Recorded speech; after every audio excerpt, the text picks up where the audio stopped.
आज हम हातिम के कुछ और किस्से पढ़ते हैं।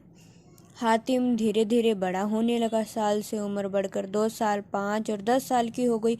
अब उसने धार्मिक पुस्तकों के अध्ययन के साथ साथ तीर तलवार व घुड़सवारी की भी दीक्षा लेनी आरंभ कर दी।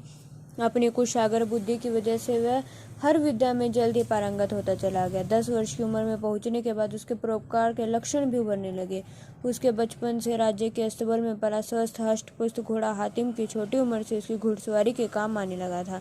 घोड़ा इतना सधा हुआ था कि हातिम के इशारे पर सरपट दौड़ता चला जाता था और मंजिल तक पहुंचा देता था। हातिम को भी उस घोड़े से बहुत प्यार था। अब हातिम की दिनचर्या बन गई थी कि वह कई कई घंटों के लिए महल से बाहर राज्य की सीमा में घूमने निकल जाता। दीन दुखियों की सेवा करता, इस बात का ध्यान रखता कि उसके पिता के राज्य की प्रजा को किसी भी प्रकार की दुख तकलीफ न होने पाए। वह लोगों के बीच खुद पहुंचकर इंसाफ करता। कोई न कोई परोपकार किए बिना वह महल में वापस नहीं लौटता। बाल्यकाल से किशोरावस्था में कदम रखते रखते हातिम लोगों के बीच प्रजापालक, इंसाफ और परोपकार करने वाले शहजादे के रूप में लोकप्रिय होता चला जा रहा था। एक दिन वह घुड़सवारी करता हुआ एक निर्जन ग्रामीण इलाके से गुजर रहा था कि उसके कानों में किसी स्त्री का रुदन पड़ा। उसने घोड़े का रुख उस दिशा में किया जिधर से रुदन का स्वर उभर रहा था। उस स्थान पर पहुंचकर उसने एक झोपड़े के सामने कुछ लोगों को एकत्रित देखा। घोड़े से उतरकर आगे बढ़ने पर उसने एक युवक की लाश देखी। लाश के पास एक वृद्धा को विलाप करते हुए पाया। वह एकत्रित सभी लोग शोकाकुल थे।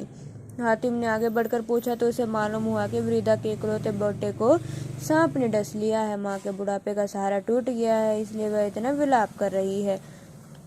युवक की मृत्यु का कारण जानकर हातिम ने पूछा, क्या इस गांव में कोई हकीम या वैद्य नहीं है? जब इसे सांप ने डसा था तो सांप के डसने का इलाज क्यों नहीं हुआ? मैं ही दवा इलाज करता हूँ, पर इस युवक को जिस किस्म के सर्प ने डसा है वह अत्यंत विषैला है।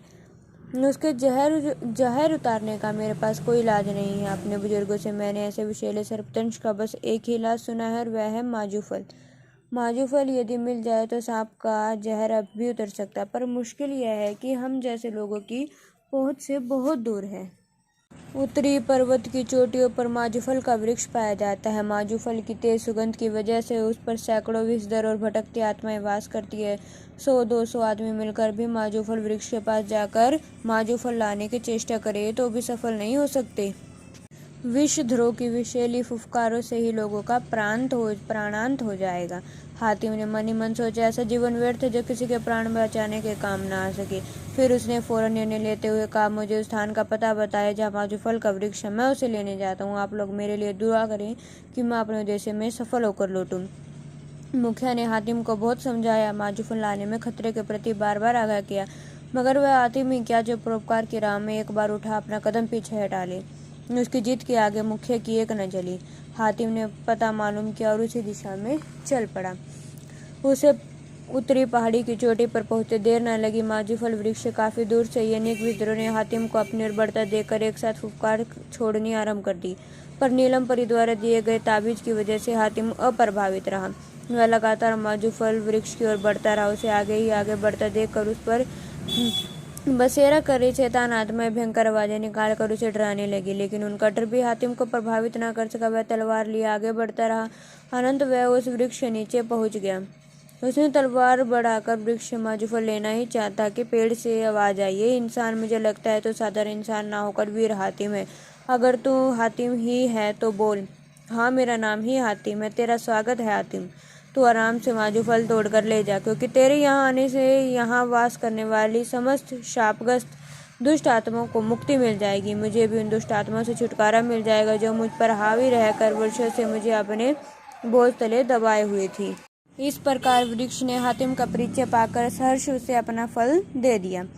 फल लेकर लौटते हुए हातिम ने देखा कि वृक्ष पर बसेरा करती आत्माएं शाप मुक्त होकर हातिम का धन्यवाद अदा करती हवा में उड़ती अपनी अपनी राह चली जा रही थी। हातिम ने माजूफल ले जाकर मुखिया वेद को सौंपा। माजूफल प्राप्त कर उसने बुढ़िया के बेटे को सर्पदंश के प्रभाव से पूरी तरह मुक्त कर दिया। युवक इस तरह उठ बैठा जैसे वह घंटों की गहरी नींद से उठा हो। बाकी की कहानी हम कल पढ़ेंगे।